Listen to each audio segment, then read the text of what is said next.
Tens of thousands of people have gathered in Admiralty, Central, Causeway Bay and Mong Kok, blocking key roads in their fight for greater democracy. Businesses, banks, offices and schools had to be shut down in areas overrun by protesters, who remained peaceful today after a night of clashes with police. Occupy Central leaders are no longer in control of many protesters who are refusing to budge until Chief Executive Leung Ching-ying apologizes for tear gassing his own people and steps down. Tens of thousands of protesters continued their occupation of Admiralty this morning, concentrating on Connaught Road Central near government headquarters. This was the second day of the Occupy Central sit-in, although the movement appeared to have been eclipsed by spontaneous protests spreading well beyond Hong Kong's banking and business hub. Many moved on to occupy Statue Square in the heart of Central. More than 20 banks had to shut down dozens of branches and ATMs in areas overrun by demonstrators. But the Monetary Authority said core banking operations were not disrupted. The stock market managed to continue trading, but nervous investors dumped shares, sending the Hang Seng Index plunging nearly 2%. The area outside the Sogo department store in Causeway Bay became a major rallying point for protesters who blocked roads at one of the busiest junctions in the world. It was a similar scene in Mong Kok, where shops and restaurants were forced to close down. Students in uniforms took to the streets again as classes were suspended at more than 100 schools in the Wan Chai, Central and Western districts. Civil servants who turned up for work at government headquarters in Tamar were told to go home early.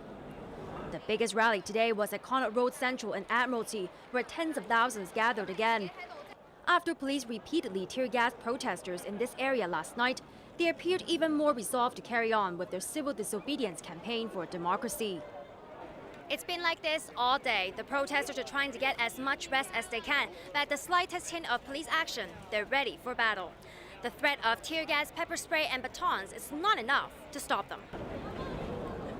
Many more joined the mass sit-in, saying they were upset to see unarmed, harmless protesters with their hands in the air being tear-gassed and pepper-sprayed indiscriminately by police. I think the police behavior is unacceptable. They use excessive violence to our peaceful protester. We just stand there. We don't attack the policemen. I was quite shocked because I did not believe that police use such force against unarmed people like us. I think what they did is not helping the situation. They're making more people to come out. Media tycoon Jimmy Lai, one of the main backers of the Occupy movement, had nothing but praise for the protesters, who are mostly youngsters. These kids, they don't need leaders. There's no leader. Everyone is a leader of their own. This is the most wonderful kids in the world. They are elite of the elites. The sheer number of protesters and the failure to disperse them with tear gas, along with the widespread public condemnation, appear to have weakened the government's resolve to clear the streets by force. At around 10 this morning, authorities announced they were taking riot police off the streets. Their presence with assault rifles and shotguns had spread fear that real or rubber bullets would be used. Occupy Central leader Benny Tai was riding high on the success of his civil disobedience campaign as he addressed the crowds late this afternoon. The law professor urged them not to give up until Chief Executive Leung Ching-ying and his government gave a satisfactory response to their calls for genuine universal suffrage. I'll stay until Xu Leung face the public directly, face their request directly. Don't hide in the headquarters. Come out and face the public. Tai said nothing short of Leung's resignation would persuade the protesters to pack up and go home. The chief executive's critics say he has lost his moral authority to govern Hong Kong, now that he has the dubious distinction of being the city's first leader to tear gas his own people since the 1967 riots. At the same time, the mass protests are out of anyone's control, and it's no longer about just occupying Central. The umbrella revolution, as some are calling it, now has a life of its own. Hong Kong witnessed extraordinary events last night as police fired repeated rounds of tear gas at protesters blocking roads in Admiralty. The police crackdown only hardened the resolve of demonstrators who played cat and mouse with officers. ATV's Arthur Akula reports. The streets of Admiralty resembled a war zone last night. Thousands of protesters were caught up in scenes like this at Harcourt Road, as riot police repeatedly attacked them with tear gas and pepper spray.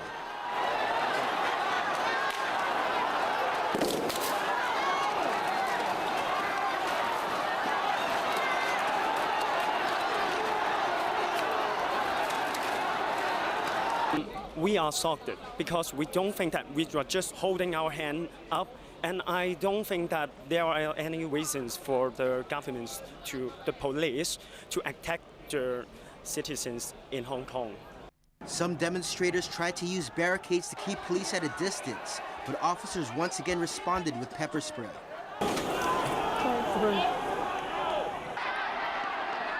They also used tear gas against demonstrators who had blocked roads in Central, as the protests spread to other districts.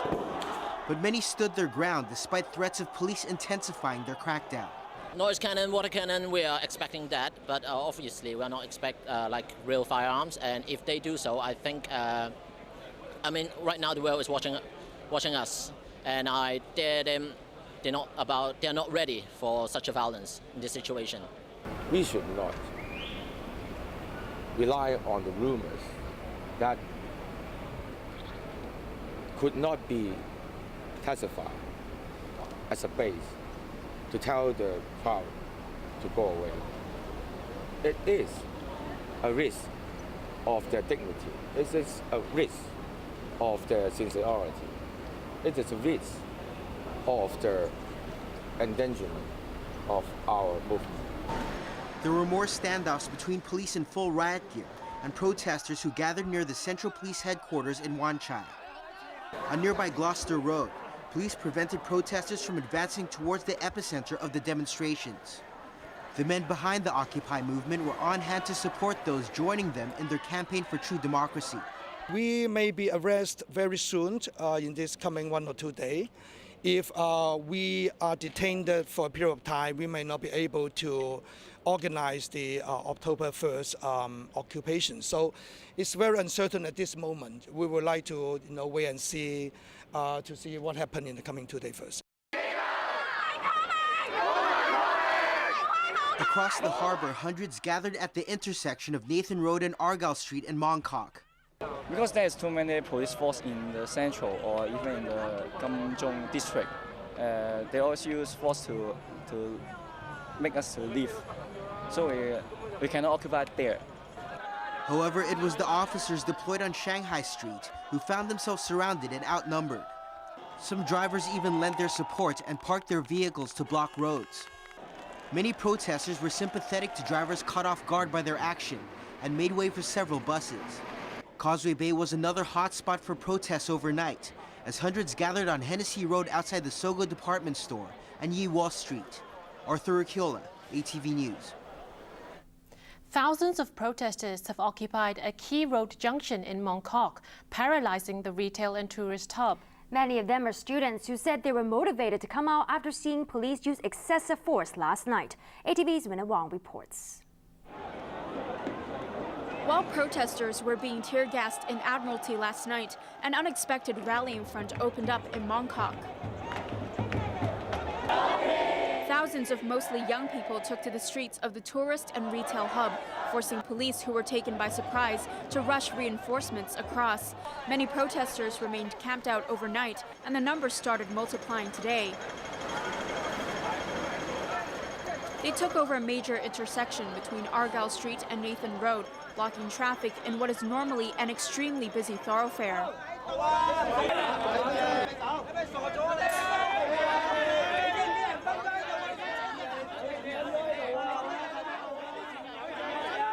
Shops, restaurants, and banks in the area had to close down. Black was the main color of the day, along with yellow ribbons that have come to symbolize the city's democracy movement. Yellow chrysanthemums were passed around.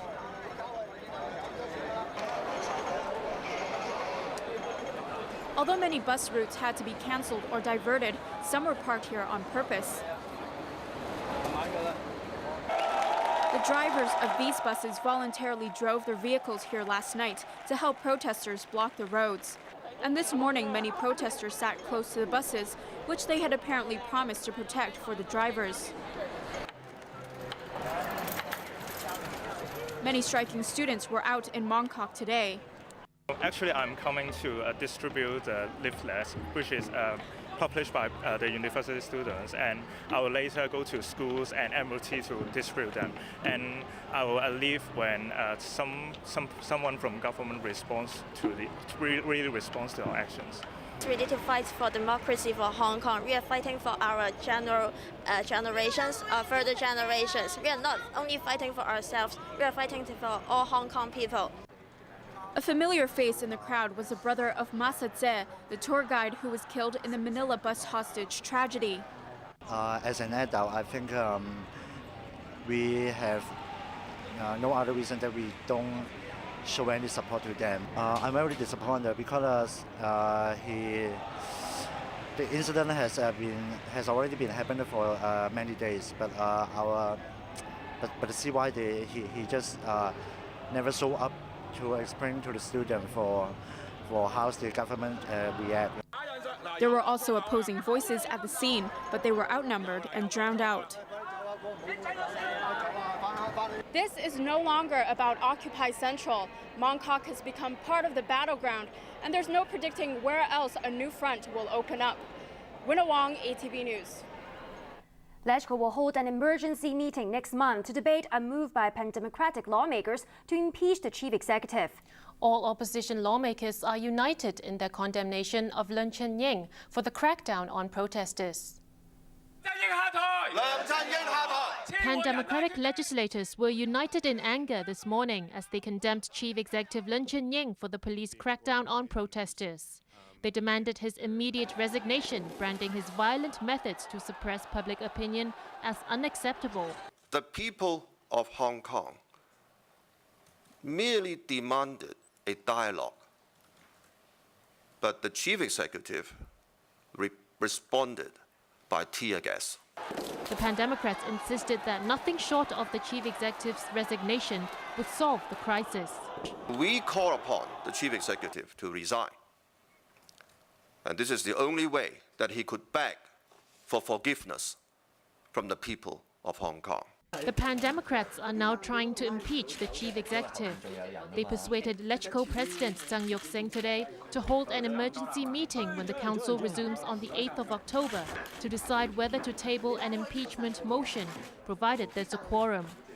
The Pan-Democrats also demanded the reopening of Civic Square, the forecourt at government headquarters in Tamar, an end to the suppression of public opinion and the retraction of the NPC's highly restrictive framework for the 2017 chief executive election.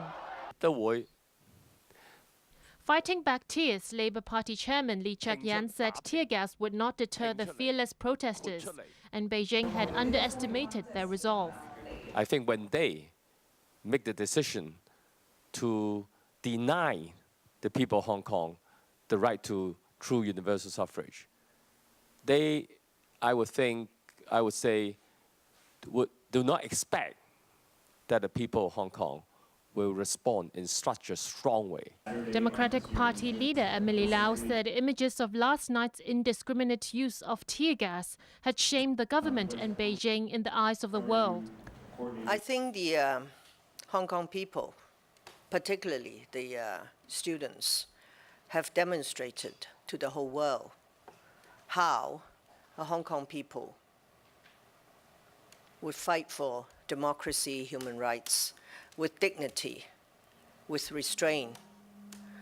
And I think they have won the hearts and minds of many people and moved many people, including some of my colleagues, to tears. The Pan-Democrats hailed the protests as a new page in the city's civic movement. The unrest has forced the government to delay the second round of public consultation on political reform, but Chief Secretary Carrie Lam said Beijing's ultra-conservative framework will remain. I don't have an exact date for the time being. I think what is important is we have to monitor the situation closely and find the right timing, the right opportunity, the right atmosphere for us to engage with different stakeholders in society in order to achieve the objective of the second round consultation. it would not be entirely realistic to expect us to reverse the whole decision of the National People's Congress Standing Committee. Lam acknowledged that some protesters are genuinely fighting for a better Hong Kong. She promised to try to accommodate different views in society in the remainder of the reform exercise. The government's number 2 also dismissed rumors that she is resigning. Force revealed today that officers used 87 canisters of tear gas against pro-democracy protesters yesterday and overnight. But police commanders are insisting it would have been worse if they had not resorted to firing tear gas. Here's Winner Wong. The police force was on the defensive today over the crackdown on protesters. According to initial police numbers, 87 rounds of tear gas were fired at demonstrators in some of the city's busiest areas. Since late Friday, 41 people, including 12 officers, were injured. Police commanders insisted they were justified in using force. Actually, you can see hundreds of protesters on some occasions. They actually charge a police cordon line in a very violent manner. If we do not adopt appropriate measures, the outcome will be injuries sustained by not only the police officer, but also by other protesters. We use the pepper spray. The situation is not improved, so that's why we use the tear gas. In fact, the tear gas did not cause the injury to people. As for rumors that officers were prepared to use rubber bullets, we have a very strict guideline on the use of force. So all depends on the situation. But that's why we appeal to the public, those who are involved in a public order event, not to charge the police cordon. They also insisted they had followed proper procedures when they held Scholarism convener Joshua Wong for more than 40 hours before a court ordered the release of the 17-year-old. The Independent Police Complaint Council received 19 complaints over the way the force has acted in recent days, while more than 70 complaints were addressed to the police department itself. Winner Wong, ATV News. Public transportation is facing serious disruptions as protesters continue to block major roads across Hong Kong. Schools in the central, Wan Chai and western districts were badly affected. ATV's Alison Chan reports. With traffic paralyzed in key districts on the first working day of the week, commuters going to work or school were in a dilemma this morning. The traffic chaos forced the Education Bureau to suspend classes in all 157 kindergartens and schools in Wan Chai, Central and Western districts. But schools had to stay open and assign staff to look after students who managed to arrive. The Bureau also urged students not to take part in protests during the class suspension. But in schools that were open, many students boycotted lessons in a show of solidarity with the thousands of youngsters who were tear-gassed last night. Some students walked out of school to join the demonstrators. Just this moment can do something for Hong Kong. So we stand here to support Hong Kong, to get a free Hong Kong. Yesterday, the police hurt the people and students, so I want to help them because police have a gun and tear gas to hurt people, and the people did not have anything. The Professional Teachers Union called on all its members at schools and universities to strike. The union, which has 90,000 members, has condemned the government for the brutal actions against unarmed citizens. But their call was generally unheeded, and 11 teacher parents associations across the city signed a petition this morning to oppose the teachers' strike. In response to a strike call by the Federation of Trade Unions, more than 200 members of the Swire Beverages Employees General Union downed tools to demand the resignation of Chief Executive Leung Chun-ying and a government apology. Commuters in Kowloon and on Hong Kong Island faced more than 200 bus route suspensions or diversions because roads were blocked by protesters. Police negotiators tried to persuade protesters at Gloucester Road to leave, but failed. Some travellers blamed demonstrators for causing the traffic chaos. We need to go to work, unlike all you students, this woman complained. Trains on the Tsuen Wan and Island lines stopped at all stations today, unlike yesterday when Admiralty was closed, but some exits at Admiralty, Causeway Bay and Mong Kok stations were shut. Tram services between Victoria Park and Western Market and between Western Market and Happy Valley were also suspended. The Transport Department urged people on the Hong Kong island to take the train instead of driving their own cars to reduce traffic. Alison Chan, ATV News.